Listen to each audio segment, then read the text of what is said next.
tertentu yang agunannya palsu, jaminannya palsu, bukan cuma miliaran, triliunan kredit bisa keluar. Terluka rasa keadilan. Penjara berdasi, kepala botak yang menguras uang rakyat habis-habisan, enak saja melenggang dalam kehidupan ini. Makin terluka rasa keadilan rakyat. Hukum diatur menurut selera orang yang sedang berkuasa, maka yang benar bisa jadi salah, yang salah bisa jadi benar. Kalau untuk rakyat, hukum itu tajam bukan main, cepat sekali dilaksanakan. Tapi giliran menengah ke atas, yang gedean dikit berbuat salah, hukum tompul.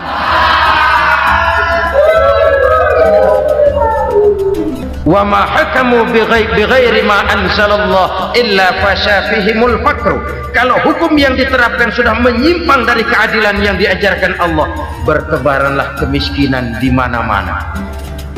Assalamualaikum warahmatullahi wabarakatuh. Waalaikumsalam warahmatullahi wabarakatuh. Bismillahirrahmanirrahim. Alhamdulillahi rabbil alamin. Wassalatu wassalamu ala asyrafil anbiya'i wal mursalin Sayyidina wa maulana Muhammadin wa ala alihi wa sahbihi ajma'in. Amma ba'd.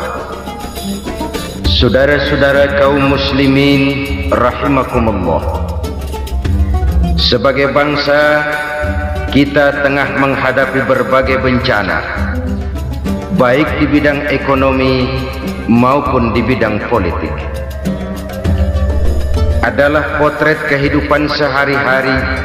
Kita menyaksikan peristiwa-peristiwa yang memilukan dan memalukan. PHK terjadi di mana-mana, pengangguran meningkat, harga-harga membumbung tinggi, daya beli rakyat semakin lemah. Sementara di bidang politik, kejadian-kejadian memberikan indikasi bahwa persatuan dan kesatuan kita sebagai bangsa dewasa ini tengah berada dalam ujian yang berat. Pada jumpa kita kali ini, tanpa bermaksud untuk mencari kambing hitam dari bencana yang kita hadapi, saya ingin menyampaikan sebuah hadis yang diriwayatkan oleh Imam At-Tabrani dari Ibnu Abbas bahwa Rasulullah sallallahu alaihi wasallam bersabda, khamsun bi khamsin. Ada 5 perkara yang dapat menimbulkan 5 macam bencana. Mari kita renungi hadis ini satu demi satu sebagai bahan introspeksi buat kita semua dalam menghadapi bencana yang tengah berlaku sekarang ini. Yang pertama, manaqasa qaumul ahda illa sullita alaihim aduwwuhum.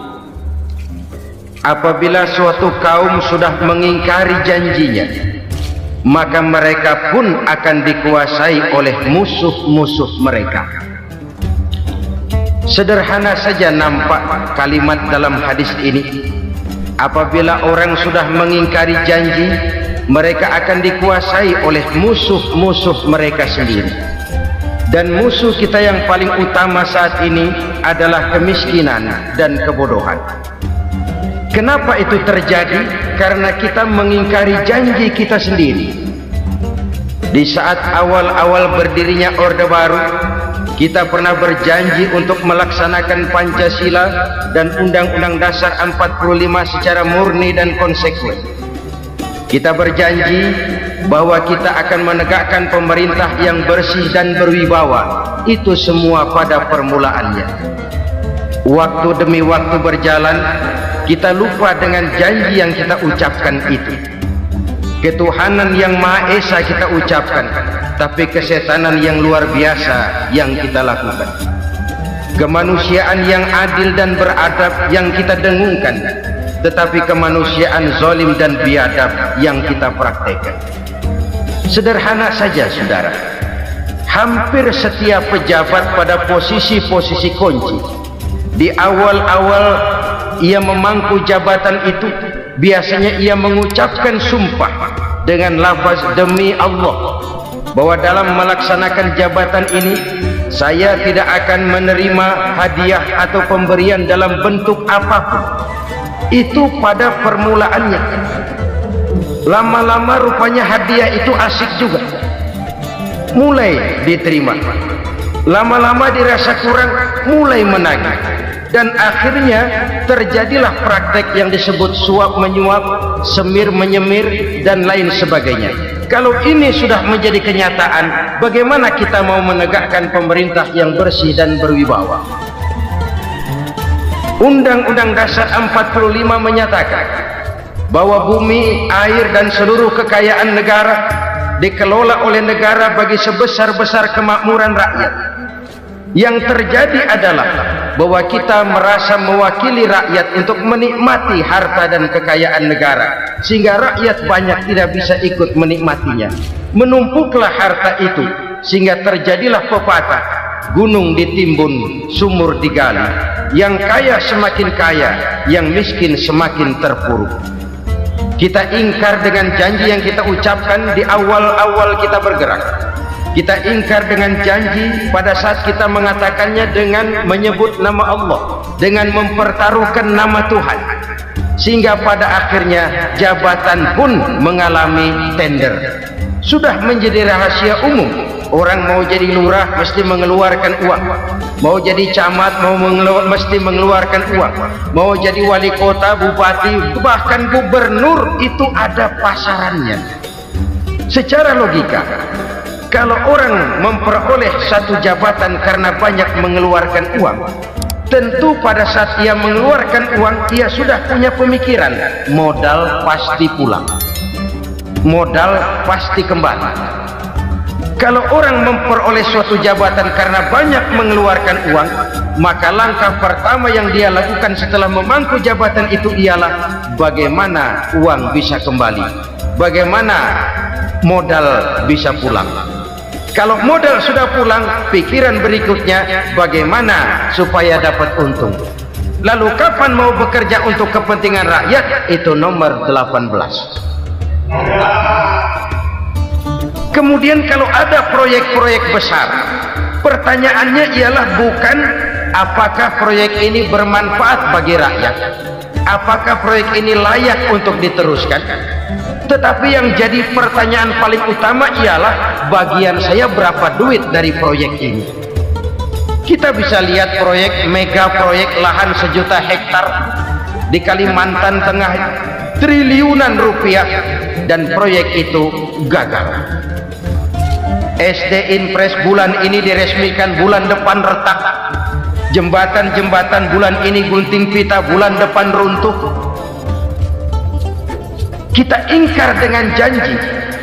Kita berkata kita bekerja untuk kepentingan rakyat, tapi kita tidak pernah mengenal rakyat itu. Apabila suatu kaum sudah mulai mengingkari janji, maka mereka akan dikuasai oleh musuh-musuh mereka. Akibatnya tersusunlah barisan-barisan sakit hati yang makin lama makin menjadi bola salju, menggelinding membesar, dan kemudian terjadilah hal-hal yang tidak kita inginkan lagi.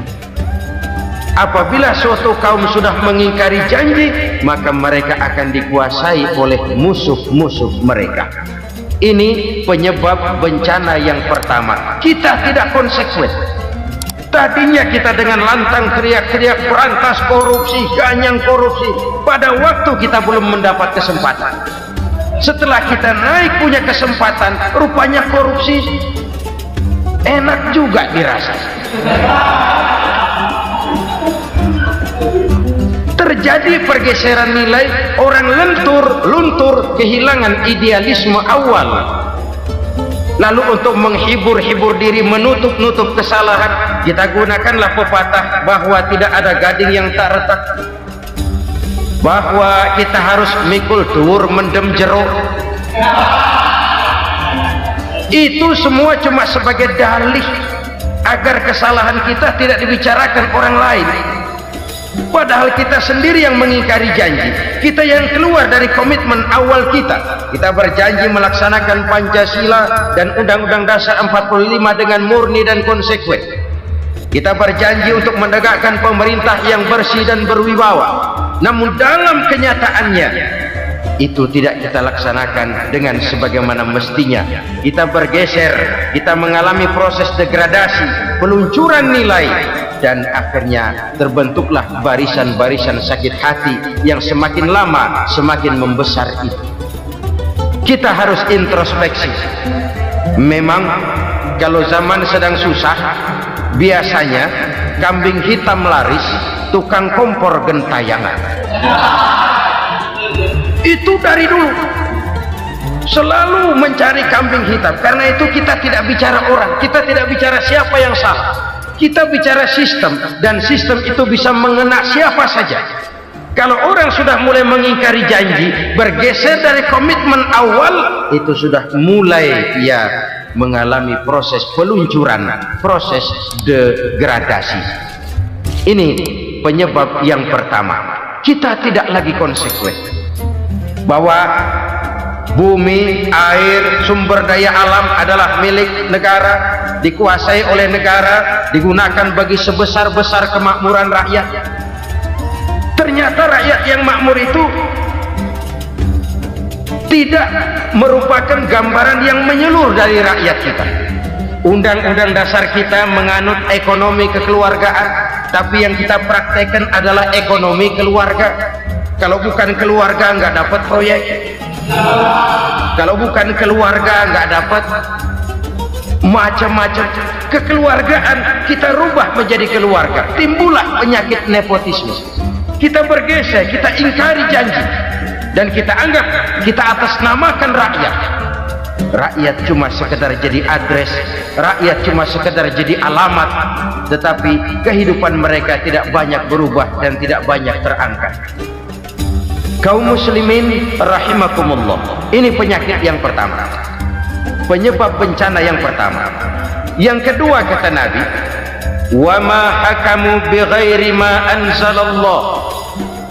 Apabila hukum yang diterapkan sudah tidak lagi bersumber dari hukum Allah, illa fasha fihimul faqr, maka akan bertebaranlah kemiskinan di mana-mana. Ini artinya apa? Apabila hukum tinggal sebuah stempel, apabila hukum sudah diatur menurut kepentingan, apabila hukum sudah tidak lagi ditegakkan secara adil, maka kemiskinan merambah di mana-mana. Hukum diatur menurut selera orang yang sedang berkuasa, maka yang benar bisa jadi salah, yang salah bisa jadi benar. Hukum dalam kenyataan hidup berlaku seperti pisau. Pisau itu kan saudara lihat, yang namanya pisau dimanapun itu tajamnya ke bawah, ke atas tumpul. Kalau hukum itu kalau untuk rakyat, hukum itu tajam bukan main, cepat sekali dilaksanakan. Tapi giliran menengah ke atas yang gedean dikit berbuat salah, hukum tumpul. Hukum pura-pura tidak dengar, akibatnya terluka rasa keadilan rakyat. Satu kasus rakyat diam, dua kasus rakyat diam, tiga kasus rakyat diam, kasus terakumulasi di hati rakyat, luka rasa keadilan, dan itu menjadi sumber bencana. Penjarahan kita tidak setuju itu, tapi kita harus melihat kausalnya. Itu kan tidak berdiri sendiri, itu kan karena terlukanya rasa keadilan rakyat melihat kesempatan ini tidak merata. Kalau rakyat ini yang ngajukan kredit ke bank, walaupun jumlahnya cuma jutaan, ratusan ribu, susahnya 17 hektar. Tapi ada orang-orang tertentu yang agunannya palsu, jaminannya palsu, bawa kata belece, bukan cuma miliaran, triliunan kredit bisa keluar. Terluka rasa keadilan, hilangnya kesempatan. Rakyat cuma dapat kesempitan, jarang dapat kesempatan. Dari lukanya rasa keadilan ini, Memang ya, entah lipstik, entah basa-basi, dibentuklah tim ini, dibentuklah badan pengawas ini, dibentuklah tim ini. Kalau membentur tahu, hancur tahu. Tapi kalau tim yang dibentuk membentur karang, bukan karangnya yang hancur biasanya, timnya yang bubar. Kenapa? Yang dibentur batu karang yang sangat keras. Kita main-main dengan hukum, kita tidak konsekuen dengan hukum, luka rasa keadilan, dan itu terakumulasi. Edi Tamsil, rakyat tahu, terakumulasi, menguap begitu saja. Kasus-kasus lain rakyat tahu, menguap begitu saja. Ketidakadilan terakumulasi, mengendap di hati rakyat, menunggu ledakan. Pada saat sumbu meledak, rakyat tidak bisa dibendung lagi. Oke, kita tidak setuju dengan penjarahan, tapi jangan melihat itu sebagai peristiwa yang berdiri sendiri. Kenapa itu terjadi? Kausalnya kenapa? Oke, kita tidak setuju memang, tapi yang dijarah oleh rakyat kan memang cuma untuk perut. Yang dijarahkan beras, yang dijarahkan televisi, yang dijarahkan kulkas yang masih bisa dihitung, yang memang real untuk kebutuhan rakyat. Penjara berdasi kepala botak yang menguras uang rakyat habis-habisan, enak saja melenggang dalam kehidupan ini. Makin terluka rasa keadilan rakyat. Apabila hukum yang diterapkan sudah menyimpang dari keadilan yang diajarkan Allah, fasyafihimul fakru, bertebaranlah kemiskinan. Aneh, memalukan, memilukan. Sebuah negara agraris yang katanya pulaunya hijau royo-royo, gemari palau jenawi toto tentem kertora harjo, yang tahun 93 pernah mendapat penghargaan dari FAO, Badan Pangan Sedunia, sebagai negara yang berhasil dalam swasembada pangan. Sekarang ini kita terpaksa betul beli beras dari Vietnam, beli beras ke Kamboja, beli kedelai dari Kamboja. Kenapa? Lahan sawah kita habis ditanami pabrik. Teknologi kita, teknologi loncatan yang non-applied, tidak terpakai oleh kita. Lantas lahan yang tidak bisa kita tanami, kita paksakan lahan-lahan gambut menjadi tanah pertanian yang subur dengan biaya triliunan, dan kita gagal. Kita cari jarum dan kapak hilang. Kita mau jadi negara industri dengan loncatan teknologi yang maju, kita lupakan pola pijak kita sebagai negara agraris, dan akhirnya kita kecolongan. Lihatlah dewasa ini, rakyat kita antri sembako di mana-mana. Di sebuah negara agraris, ketidakadilan melahirkan kemiskinan, kemiskinan moral dan kemiskinan material. Kemiskinan moral, rakyat nggak percaya lagi sama pejabat. Rakyat mengalami krisis figur. Orang ala lu ngomong dah main ember.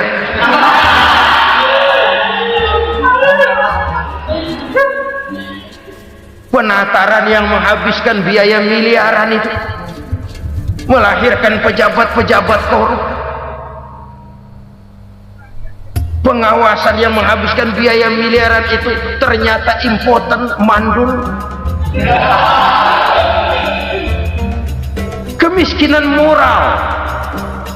Jujur saya berkata, saudara-saudara, setelah pintu reformasi dibuka, itu yang masuk memang macam-macam.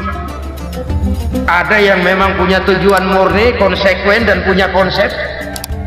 Ada yang nunggu di tikungan, begitu mobil lewat nyamber pintu, berangkat ikut reformasi.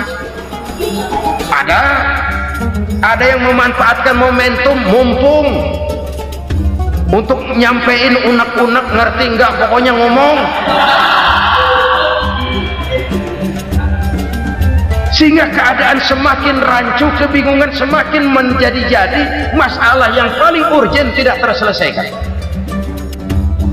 Sekarang ini orang berpikir mendingan jadi pala ular daripada jadi buntut macan.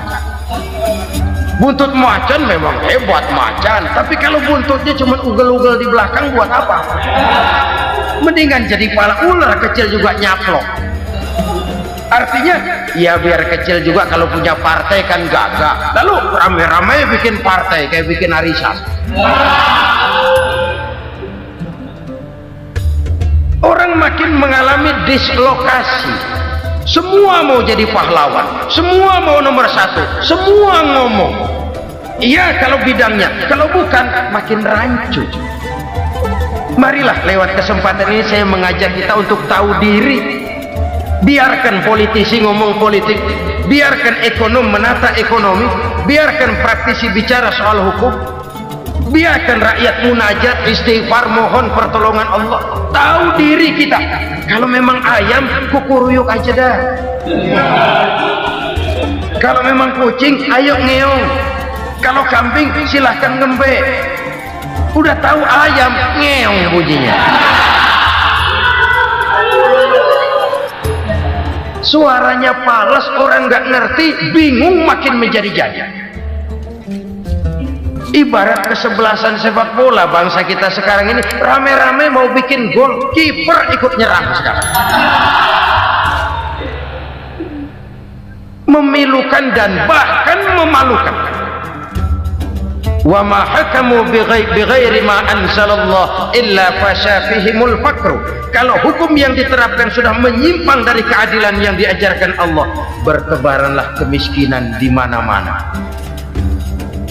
Coba sekarang ini yang punya duit bingung, apalagi yang kagak punya duit. Yang pengusaha gede ngeluh, apalagi yang pengusaha pas-pasan. Yang kagak punya beras, yang punya beras saja masih bingung, apalagi yang nggak punya beras. Ini sudah demikian merata. Dulu kita kagum mendengar konglomerat kelas wadah, kelas-kelas yang seakan-akan cuma ada dalam khayalan mereka, punya kekayaan miliaran dolar, triliunan. Sudahlah, seolah-olah nggak terjangkau sama kita. Weh, ternyata yang gede-gede itu juga gede utangnya.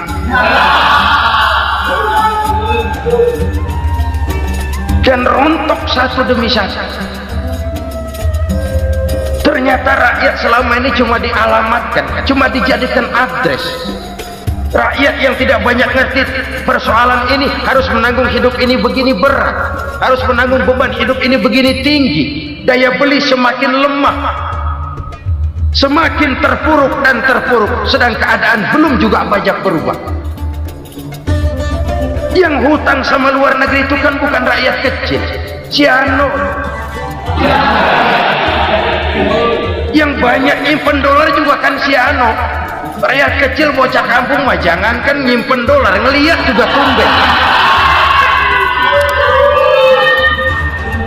Kemana kita mesti bercermin? Sekali lagi saya mengatakan maaf, kita tidak bermaksud mencari kambing hitam.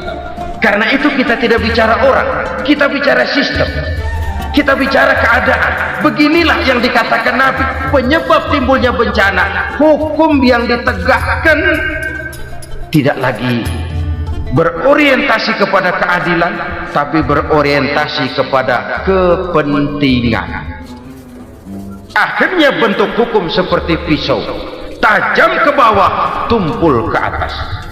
Hukum cuma buat rakyat kecil, tetapi kelompok menengah ke atas kadang-kadang kebal dari perlakuan hukum. Maka bertebaranlah kemiskinan. Iya, kemiskinan moral berupa lukanya rasa keadilan. Kalau rasa keadilan terluka, orang kan nunggu kesempatan, saudara. Iya, dia nggak bisa ngomong, iya dia nggak sanggup action, iya dia nggak bisa tunjuk rasa, tapi hatinya kan kapan ada kesempatan, kapan ada waktu, tunggu. Hatinya mesti begitu, sehingga begitu ada kesempatan terjadilah hal-hal yang tidak terhindarkan. Dan itu ekses, bukan reformasi. Jangan seperti sebuah dialog saya dengan seorang abang beca. Saya bertanya, bang, ya, abang tahu nggak reformasi? Tahu, Ustaz. Apa? Pembakaran. Terus penjarahan, lalu perkosaan. Itu referensi, itu yang saya lihat, itu yang dia lihat. Saya tentu tidak menyalahkan abang beca kita, karena memang itu yang dia lihat dan sejauh itu wawasannya. Tapi ini indikasi bahwa banyak rakyat kita yang belum bisa menggunakan kebebasan secara bertanggung jawab. Padahal kebebasan tanpa tanggung jawab tirani. Sebuah contoh gampang-gampangan. Saya beli radio, saya setel di kamar saya, lalu saya bilang, ini radio gue, yang beli gue, pakai duit gue setel di kamar gue, sekeras-kerasnya, gak ada urusan sama orang lain. Itu kata saya. Tetapi tetangga saya sebelah rumah kan boleh juga ngomong begitu. Kata tetangga saya, ini mata gue, yang ngantuk gue tidur di kamar gue, kenapa suara radio lu nyampe kemari? Artinya apa ini? Kebebasan saya nyetel radio dibatasi oleh kebebasan tetangga saya yang mau tidur. Tidak ada kebebasan mutlak. Kebebasan mutlak tanpa tanggung jawab kembali akan melahirkan tirani, kembali akan melahirkan pemaksaan kehendak.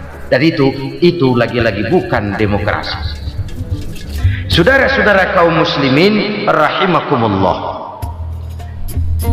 Ini penyakit yang kedua, lukanya rasa keadilan, terutama di kalangan rakyat kecil. Itu mengendap menjadi akumulasi dan menunggu giliran kapan bisa dimuntahkan. Dengan kata lain, rakyatnya udah banyak banget makan yang perutnya jadi enak, nyelam. Kapan nunggu muntahnya? Udah begini banyak akumulasi yang mereka pendam di perut ini, sehingga ketika terjadi kesempatan itu sudah tidak terkendalikan lagi. Kita out of control. Saya tidak mentolerir sikap-sikap kekerasan. Bahkan saya lebih cenderung bahwa kalau di rumah kita banyak tikusnya saja racuni, jangan rumah dibakar. Bahwa ada korupsi, iya.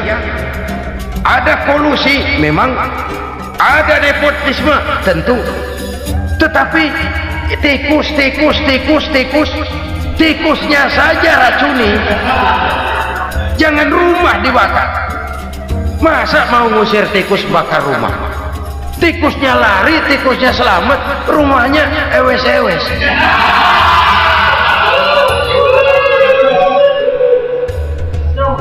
Tikus selamat, rumah nggak punya, masalah nggak terselesaikan dengan sebagaimana yang kita harapkan. Kita sepakat ini negara hukum, dan di hadapan hukum semua manusia itu sama. Itu prinsip yang diajarkan Allah. Al-musawat bainan nas fi takalifil ahkam.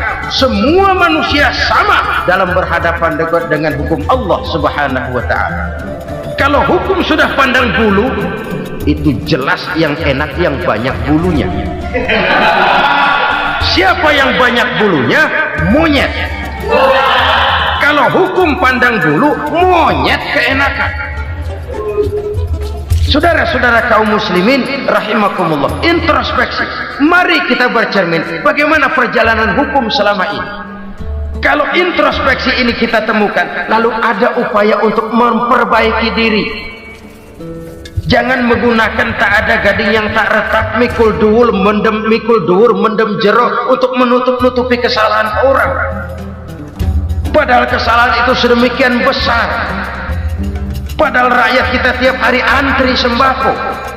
Ada yang sehari sekali makan, ada yang makan sudah bercampur tiwul, ada yang nasi sudah dicampur pisang, balik jadi orok lagi. Macam-macam upaya rakyat untuk menangsal perut ini.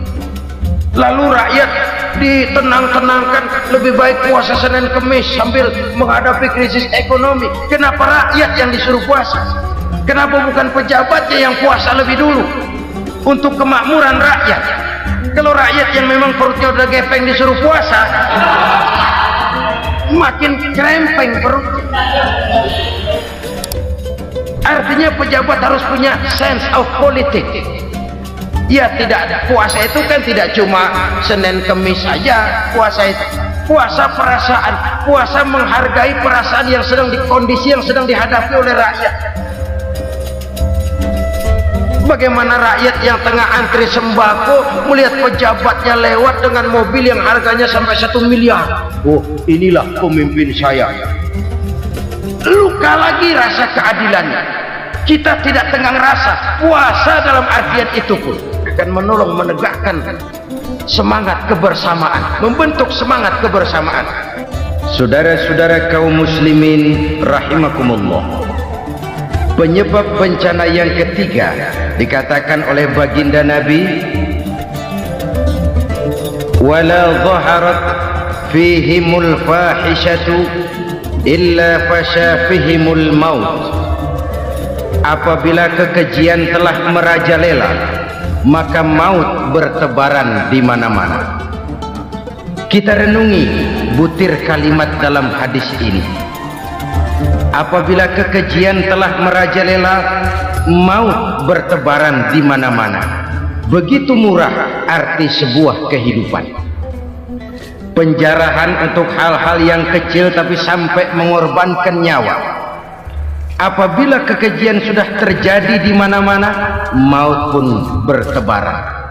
Maut dalam arti berpisah ruh dengan jasad, tapi juga maut dalam arti orang bisa mati karirnya, orang bisa mati usahanya, orang bisa mati kesempatannya karena perbuatan-perbuatan keji yang selama ini tidak terbendung. Lahirlah teori mafia. Siapa yang kuat dia yang berkuasa, siapa yang lemah dia menjadi mangsa. Proyek-proyek besar yang menang tender itu ya dari itu ke itu saja. Yang pengusaha-pengusaha tidak punya koneksi, tidak bisa bayar komisi, dapat proyek tetelan. Ada dagingnya dikit, namanya juga tetelan. Dagingnya sudah habis disantap oleh meja. Sekian puluh meja dilalui, sekian puluh amplop dikeluarkan. Sehingga yang akhirnya ya tinggal tetelan itu tadi. Maka kualitas pekerjaan pun sudah bukan lagi jadi masalah. Demikianlah mafia-mafia ini bermunculan di mana-mana. Di pengadilan terkenal mafia pengadilan. Hukum bisa dibeli, hukum bisa dipesan menurut kebutuhan sponsor. Mafia peradilan, mafia politik, mafia ekonomi, bahkan mafia agama yang menggunakan agama sebagai kedok, menggunakan agama sebagai dalih, menggunakan agama sebagai topeng untuk melancarkan maksud-maksud politiknya pun tidak tertutup kemungkinan. Apabila kekejian telah merajalela, maut bertebaran di mana-mana. Korupsi, kolusi, nepotisme itu bagian dari kekejian. Kita selama ini kalau mendengar maksiat, itu yang terbayang cuma judi, mabuk, zina. Ya itu maksiat. Tapi korupsi, kolusi, nepotisme itu juga maksiat dalam bentuk lain. Kalau ini sudah bertebaran, maka maut terjadi di mana-mana. Jangan bayangkan cuma mati orangnya, itu sih kewajiban. Yang menyakitkan itu orangnya masih hidup tapi dibikin mati, karirnya mati. Kenapa? Karena yang diperlukan bukan cuma orang pinter tapi orang taat. Biar pinter, kalau nggak taat minggir. Biar bodoh, kalau taat bisa nyenangin atasan, bisa nyemur. Kumaha juragan wae ayeuna mah. Itu yang kadang-kadang dapat penghargaan. Tidak ada prestasi kerja kecuali bikin senang orang di atas. Kita lihat di desa-desa jalan rusak. Kalau ada berita pejabat anak mau turun, jalan rata sekali. Sampai tanah dari mana aja dikeruk buat ngeratain tuh jalan. Pejabat pulang legok lagi jalanan. Katanya kita kerja buat rakyat, nyatanya kita cuma melayani atas. Kenapa? Terjadi lingkaran setan. Seperti kata lagu Dul Sumbang itu, mahasiswa takut sama dosen, dosen takut sama dekan, dekan takut sama rektor, rektor takut sama menteri, menteri takut sama presiden, presiden takut sama mahasiswa. Lah muter balik lagi, lingkaran setan, lingkaran setan. Saudara-saudara kaum muslimin rahimakumullah, kekejian yang merajalela, praktek-praktek mafia yang tertuang dalam kehidupan sehari-hari menyebabkan orang mati karirnya, jasad masih hidup, karir mati, itu menyakitkan. Mati bisnisnya. Rakyat kecil pernah senang ketika cengkeh booming, harganya bagus, rakyat banyak yang pergi haji. Lalu mau ditata, lahir tata niaga cengkeh, malah amburadul. Harga cengkeh jatuh, petani cengkeh kecil menjerit. Siapa yang untung? Segelintir orang. Masihkah kita pakai atas nama rakyat untuk kepentingan nasional, padahal yang nyanyi cuma segelintir orang? Masihkah kita mau bohongi rakyat ini dengan mobil nasional tapi bikinan Korea? Masihkah kita mau bermain verbalisme, bermain kata? Ini sebuah masa lalu yang tidak perlu terulang lagi untuk masa-masa yang akan datang. Kekejian merajalela, orang mati karir, bisa mati usaha, mati bisnis. Usahanya maju, dirangkul, hancur. Usahanya maju, dipukul, hancur, tenggelam. Bahkan yang memilukan dan memalukan badan-badan usaha milik negara itu dikebiri sedemikian rupa sehingga tidak menghasilkan hal-hal yang bermanfaat buat negara. Saudara-saudara kaum muslimin rahimakumullah, kalau nafsu yang sudah mengatur itu semua, maka kekejian pun merajalela. Orang sudah pakai teori mafia, yang kuat dia yang menang, yang kuat dia yang berkuasa, yang lemah silakan minggir di sudut-sudut kehidupan. Kalau kekejian seperti ini merajalela, maut bertebaran di mana-mana. Banyak orang mati karirnya, banyak orang mati usahanya, banyak orang mati imajinasinya. Sekarang ini dalam dunia seni yang banyak karyawan seni, bukan seniman. Seniman itu kan dilahirkan, lain seniman, lain karyawan seni. Sekarang yang banyak karyawan seni, bukan seniman. Mati karir, mati imajinasi, mati improvisasi, sehingga kehidupan persis sinetron. Sinetron itu yang kita lihat rumah mewah, yang kita lihat rumah bagus. Gak pernah kita lihat di sinetron kita ini rakyat antri sembako. Kita dijejali hal-hal yang indah, yang wah, yang membuat kita tenggelam dalam gaya hidup instan, tenggelam dalam gaya hidup wah. Kita lupa dengan realitas keseharian di tengah-tengah masyarakat kita. Lahirlah kelompok-kelompok selebritis, dibesarkan oleh berbagai media. Selebritis pilek aja masuk koran, pilek.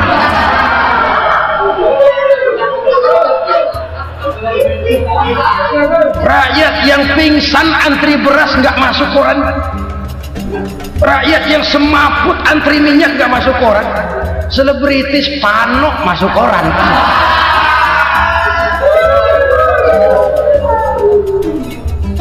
Kita besarkan hal-hal kecil, kita kecilkan hal-hal besar.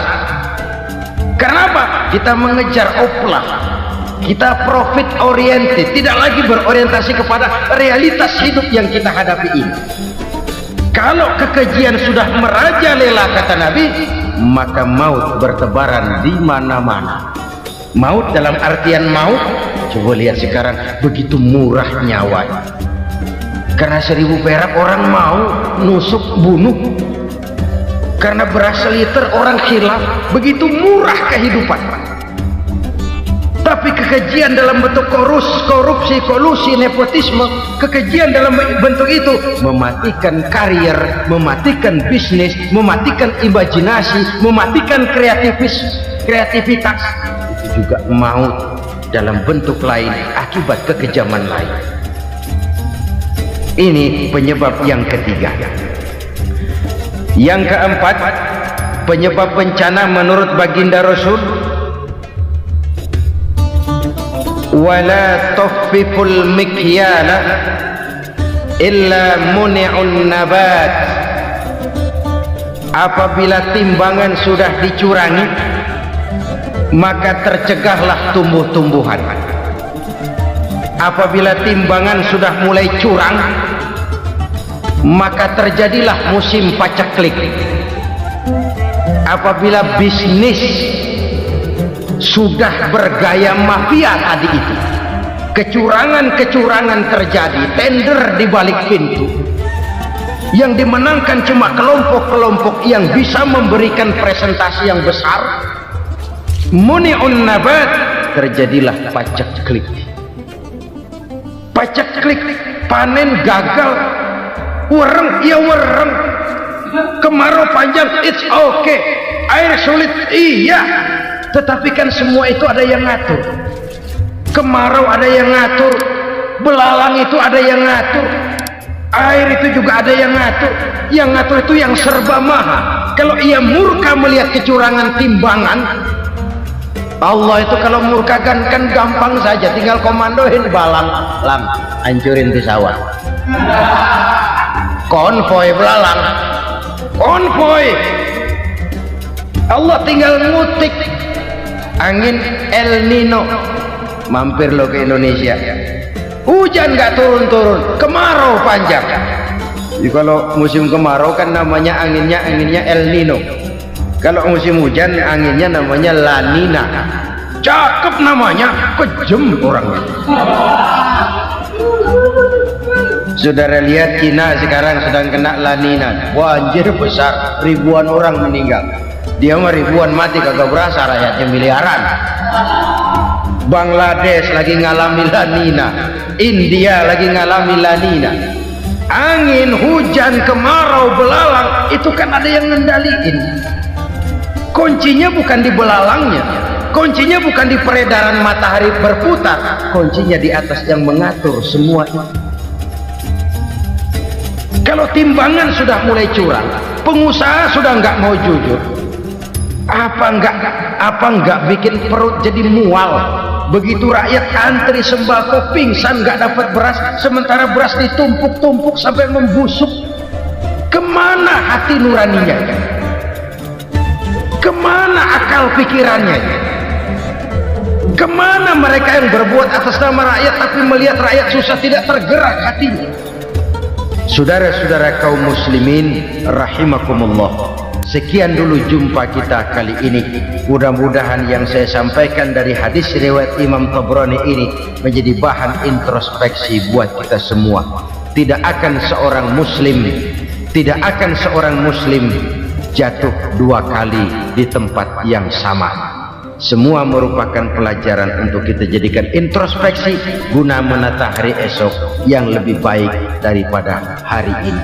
Reformasi harus terus berlanjut, tidak bisa dan tidak perlu dikendalikan, tapi harus tetap dengan landasan akhlakul karimah sesuai dengan budaya kita sebagai bangsa. Terima kasih atas perhatian saudara, mohon maaf atas segala kekurangan. Jumpa lagi lain kesempatan insyaallah. Usikum wa nafsi bitaqwallah. Assalamualaikum warahmatullahi wabarakatuh.